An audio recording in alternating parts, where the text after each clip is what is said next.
Turnamen pramusim Piala Presiden 2024 menjadi berkah bagi para pelaku UMKM, mulai dari penyedia atribut tim serta penyedia makanan dan minuman. Meskipun dilaksanakan dalam rentang waktu yang singkat, perputaran transaksi mencapai 2 miliar rupiah.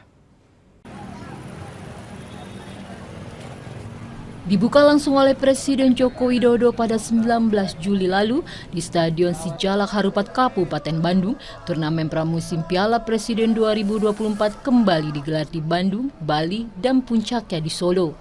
Turnamen pramusim ini pun menjadi ajang pelaku UMKM untuk meraup rezeki. Data panitia pelaksana selama gelaran di Stadion Sijalak Harupat, ada 361 UMKM yang terlibat, mulai dari penyedia atribut tim serta penyedia makanan dan minuman.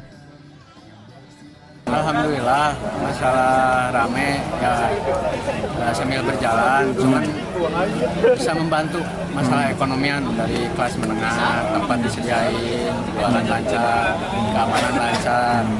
Hal yang sama juga terjadi di Stadion Manahan Solo. Pelaku UMKM senang sebab penjualan mereka naik selama gelaran Piala Presiden. Mereka umumnya berjualan makanan dan minuman. Selain itu, keikutsertaan mereka gratis, tanpa perlu membayar sepeser pun ke penyelenggara.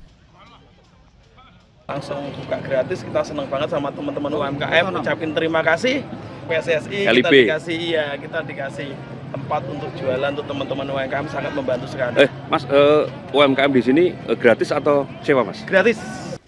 Penyelenggaraan Piala Presiden selain untuk turnamen pramusim, juga sebagai wadah untuk pelaku UMKM terutama kuliner dilibatkan. Penyelenggara ingin agar dampak positif ini tidak hanya untuk sponsor dan panitia saja. Tim Liputan, Kompas TV.